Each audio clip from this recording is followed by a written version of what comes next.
First match is St. Dominic Asia Pikeman. Two-guard number 3, third Eb Dane. Playing a center. 3 and 4. You're starting it off.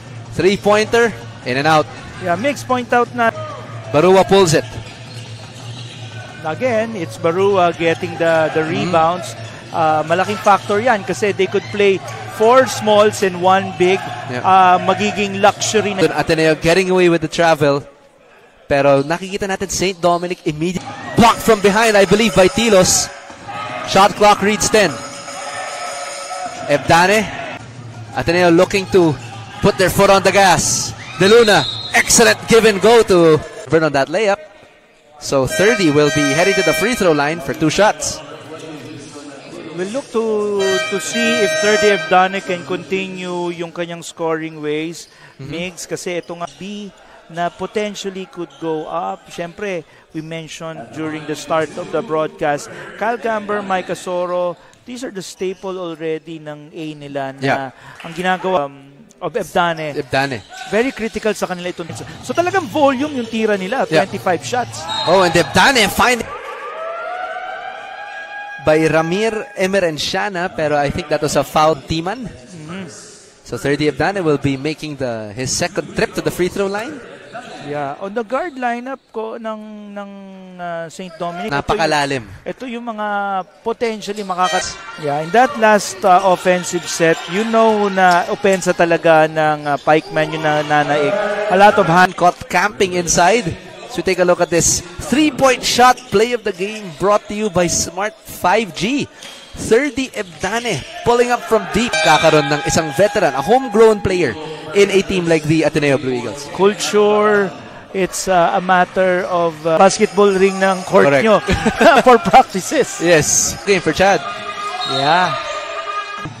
Finds 30. Gets that shield from Barua, splits the defense. But foul will... Her name, Alaurin. Isa sa mga guardia ng St. Dominic. He usually fills the shoes of the likes of Jade. 30 Eb Dane. St. Dominic keeping the ball outside. Edu tries to power. Kasi siyang yung help the helper action. Kaya makikita mo talaga si Femi Edu. Kaya let's look to see if he could be the one to do the defensive adjustments for the Blue Eagles. Eb Dane splits the defense. Sosing with time ticking down. Amante floats it up to no avail, and that is going to be the end of the first half as St. Dominic still takes control, 26-19, just being up by 7. Ateneo still eagerly knocking on their door with the likes of Matthew De Luna and Edu contributing to their point total. How scary is that for Ateneo heading? Lineup that Ateneo has, they don't have the score, those types of insertion para kahit paano magkaroon ng activity. Ang problema kasi pagka walang activity dun sa offense, then more often than not, for Michael Sosing, and 30 Eb Dane is in desperate need of backup here. Oh, someone has to step. Sorely missed in this game. Had they been here, meron talagang stop. Very big game kasi yan De La Salle na yan De La Salle yung makakalaban nila nun. So that is a tall order. Ateneo, Timan, chase down block.